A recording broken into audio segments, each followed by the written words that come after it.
we can develop for them now. Great. So, using the console to develop now, each game is going to cost us $300,000.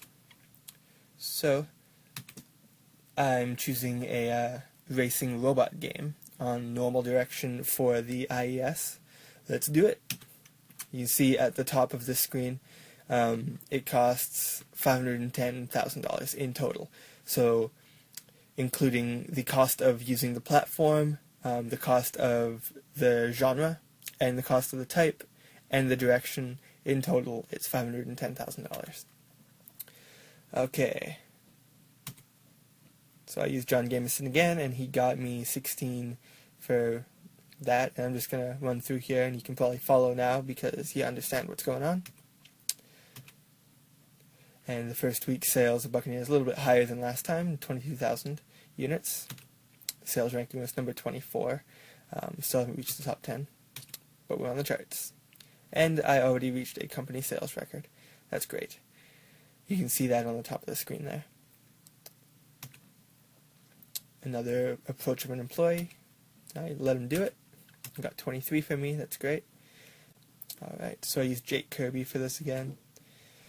Alright, so it's the end of the year now, and yeah, it was $101,000 for the employees. So they're going to take that out.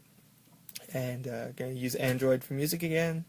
Alright, so looks like we made a new record for fun in our game. Let's rename it. Robo Races is what I named it, and keep going through here. Don't want to take up too much of your time. First week sales was 50,000. That's great. Much better than the last two.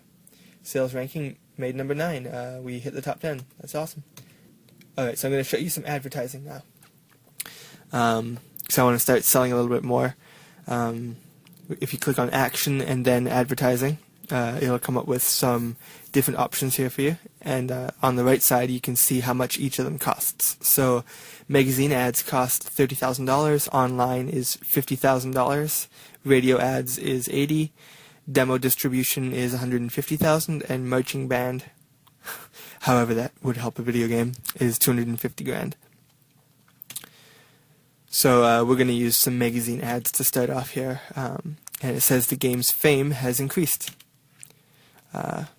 So pretty much all of our age groups have increased in fan base except for the 41 plus. It's getting better. We're going to sell some more games here. Alright, so Robo Racers made 174,000 units sold, and that's a record for me in this run through of the game so far. That's good. So Nintendo is releasing another console. What could it be? It's the Game Kid, a takeoff on the Game Boy. When the IES goes off the market, which means you can't develop games for it anymore, I'm going to probably use the Game Kid because it stays on the market for a very, very long time. So yeah, let's move along here. It's a portable game console. It's popular with younger players. That's true. Alright, so I developed a new game. I did Reversey as a table game, and I have a new record in fun, 50. That's great. I called it Reversey, yeah. And I did get great points on that, 14. That's okay, the points weren't so high. So now you can see, after I think about 4 years, they ask you if you want to move into a new office, which means you can hire more employees and develop better games, and so on and so forth. But it's going to cost you some money. I remember the first time I did this, it said that I needed to pay $600,000. I was like, I don't want to spend all my money on it, but it is a good idea. You should do it because otherwise you're going to have to wait a long time. And I remember I was really frustrated that I didn't do it the first time, and I had no idea when it was going to come again. So always, always, always, assuming you have at least the minimum amount of money, you want to go into your new office. So I'm going to select yes, and now I have almost only $500,000 left in my bank. But I can hire some more employees, but first I am in the middle of developing a game, so I'm going to finish that. So let's finish this up. Robot adventure game, Robo Saga, as I like to call it. Let's release this. Okay, now I'm going to go hire some more employees. I'm going to use an online ad this time, and I got 5 applicants after waiting for a minute. Marla Sharpovich, she has 24 in programming and 39 in graphics, and she's a producer. Okay, so that means we can use her for a couple things. I believe we can use a producer for writing and for graphics. So that's, step 1 and step 2 in the development process at 40% and 80%. She's going to cost $200,000 to hire. Let's see who else we have. We have Amy Less. She's not too high in anything. Got 19 in scenario writing though. Chuck Schultz, he's got fairly high in the top 3, program, scenario, and graphics being his highest. Lady Goo got some decent ones there. Programming is 24, scenarios 18, sound is 15. And Gilly Bates, he's got 24 for programming and 26 for scenario. So what I think I'm going to do is most of these people are higher than the employees I have right now. So what I'm going to do is I'm going to hire the ones that are the cheapest first. So I'm going to fill out my 6 spots. So I'll hire Amy Less at $60,000 and Gilly Bates at $60,000. So here's Amy Less. It's been her dream to work for Kick-Ass Games. It's everyone's dream to work for some Kick-Ass Games. I hired a couple people. Now I want to hire Chuck Schultz, but I don't have enough room for him. So it says, you don't have any more openings. If you want to hire Chuck Schultz, you'll need to fire someone. Who do I want to fire? So it's going to come up with a list here. I have all 6 employees here. So I'm going to fire my lowest employee. Lowest employee being California. Alright, so I'm going to fire him or her and hire him. And I'm going to do that for a couple more employees.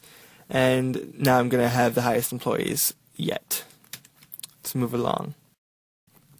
Alright, at the top of the screen here you can see it says Sim RPG Unlocked.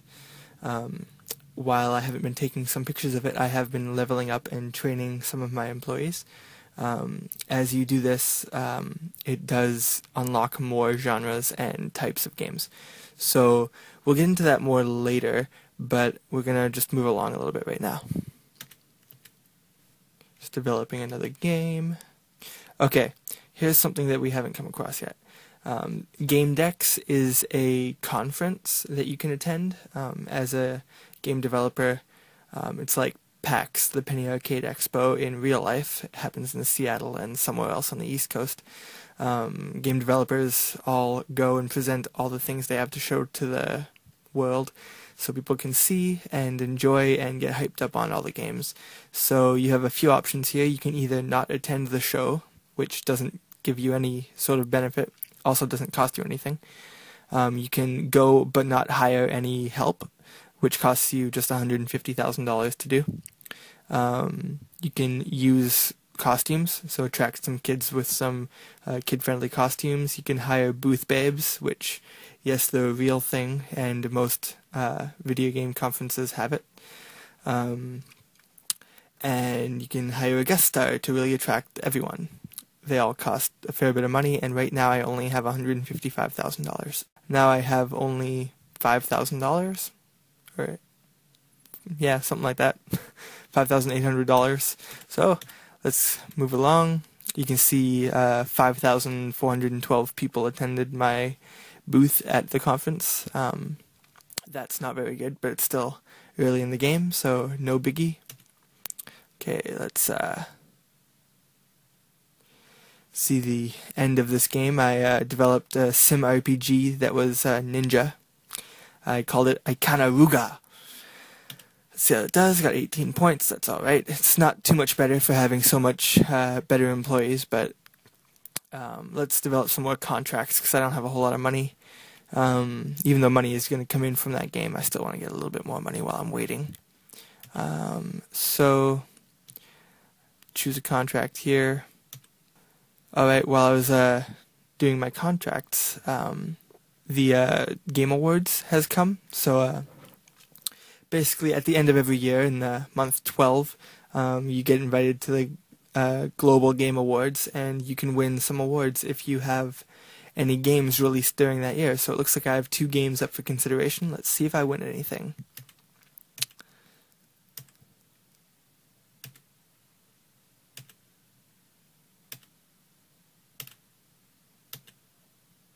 Try not to receive that one again, the worst game award. At least I didn't win that one. And the Last Fantasy won the grand prize. Obviously a takeoff on Final Fantasy. Round Phoenix was the developer. The real developer of Final Fantasy was Square Enix. Kind of funny.